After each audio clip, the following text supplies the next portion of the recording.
વિષ્ણુ મહેશે આંતરિક મુનિને આશીર્વાદ આપ્યો કે હવે તમે તમારો વ્રત આશ્રમ ભોગવો. અનસોયા આંતરિક ઋષિ મુનિ આ પોતે મઢી બનાવી છે, આ વ્યવસ્થિત શોભામાન બની છે. તો એમાં પોતે ગ્રસ્ત આશ્રમ ભોગવે છે. તો પોતે આવેલા અતિથિ ઓચિંતાને પણ કાંઈ પણ જે કાંઈ માગે તો તેને દાન કરે છે. એવામાં નારદ મુનિ ફરતા ફરતા અનસોયાને મોલે આવ્યા. તો નારદ મુનિ એને બધી શોભા જોઈ, પતિવ્રતા નારી જોઈ. તો એને કીધું કે આની કરતાં તો આ આપણે વૈકુંઠ કરતાં તો અહીંયા મૃત્યુલોકના માનવી અનસૂયા દેવી શી વાત. એને જઈ અને વૈકુંઠમાં જઈને કીધું કે અહીંયા તમારી કરતાં તો કે અહીંયા આંતરિક મુનિના આશ્રમે જાઓ ને મૃત્યુલોકમાં તો ત્યાં એ સેવા છે, બાકી તમારું કામ નહીં દેવી મળ્યા કહેવા. આગળ તો અમારે જોવી પડશે કે એને. તો એણે બ્રહ્મા વિષ્ણુ મહેશને લક્ષ્મીજી સાવિત્રી પાર્વતીજી બધાએ કીધું કે અમારે એકવાર મૃત્યુલોકની માનવી અનસૂયા કેવી છે અમારે એને જોઈ લેવી છે, કારણ કે અવશ્ય આપણે જોઈશું. તો એમ કરતાં કરતાં તેમ થતાં થતાં બ્રહ્મા વિષ્ણુ અને મહેશ આ ત્રણેય મૃત્યુલોકમાં આવી અને અનસૂયાને મોલે બેઠા, સાધુના રૂપમાં બેઠા છે.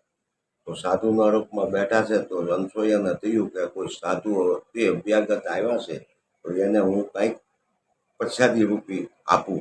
તો એને કીધું કે લો બાપુ આ થાળ જમી લો. કે ના અમે આ જમીએ નહીં, અમારે તો આજે ઉપવાસ છે. તો ફળ આહાર લાવ્યા કે લો બાપુ ફળ આહાર જમો સંતો. તો કે ના ના અમારે ફળ આજ ન લેવાય. તો તમારે શું? તો કે અમારે તો દૂધ જોવે, દૂધ.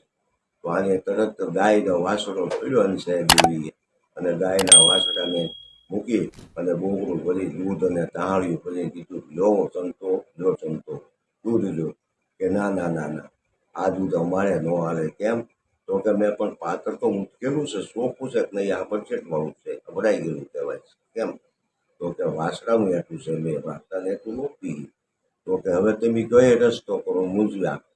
તો એને કીધું કે હવે તો તમે કયો એ કરીએ, બોલો હું કઈ રીતનું કરવું. ત્યારે બ્રહ્મા વિષ્ણુ મહેશ કહેવા લાગ્યા કે અમને તો કોઈ સ્થાને પોતાને ધવરાવે તો એ દૂધ અમારે એની પી, બાકી નહીં. હવે આ તો મૂંઝાણા. અનસૂયા કે મારો આશ્રા ધર્મ માં જાય કે અત્યાર સુધી મેં કાંઈ સેવા કરી હોય, જે કાંઈ આશરા ધર્મ પાડ્યો હોય તો સાચું મારે કઈ રીતે કહેવું, હું કરવું, મૂંઝાણા. પછી એને એવો વિચાર આવ્યો કે હે ભગવાન, હે સૂર્યનારાયણ, જો મેં આજ અત્યાર સુધીમાં પતિવ્રતા નારી તરીકે પૂજાતી હોવ અને હોવ તો આજ મારી પચ રાખજો. તો તેને નાના બાળક બનાવી દો. તો નાના બાળકને થાને થાને ધવરાવવામાં કોઈ દોષ આવતો નથી. તો અંજળી સાટી ત્યાં ત્રણેય નાના નાના બાળકો થઈ ગયા. બાળકો થઈ ગયા એટલે પછી એને પોતાના સ્થાને ધવરાવ્યા ત્રણેયને, અને 3 પારણિયા લાવ્યા અને ત્રણેયની હિસકાવે છે.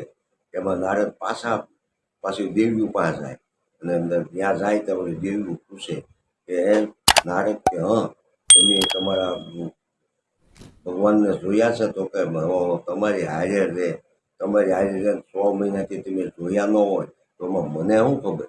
કારણ કે નાના કાંઈક એના ખબર અંતર આપો. તારે કીધું કે આ તમારા મારા પ્રભુ ભગવાન છે ને, એ છે એક મૃત્યુલોકની માનવી અનસૂયાને આશરે છે, ત્યાં જાઓ.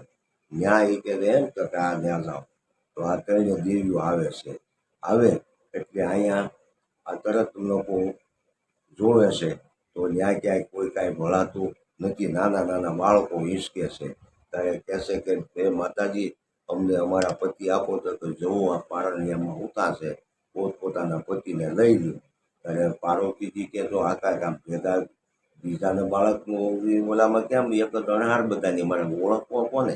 જો કદાચ મોટો તેડાઈ ગયો છે તોય વાંધો પડશે, નાનો ઓલો કે હું મોટાને તેડી તોય વાંધો, ઓલા કે નાનાને તેડાય તો વાંધો. હવે એ તો મૂંઝાણા. એ કે આમાં તમારું કાંઈ નહીં હાલે. કે હવે તો શું કરવું. અનસૂયાના પગમાં પડીને કહે છે કે દેવી કે હા આ તમે અમારા પતિને જેવા હતા એવા એ રૂપમાં આપ્યો અને અમે અમારા ઘરે જાય.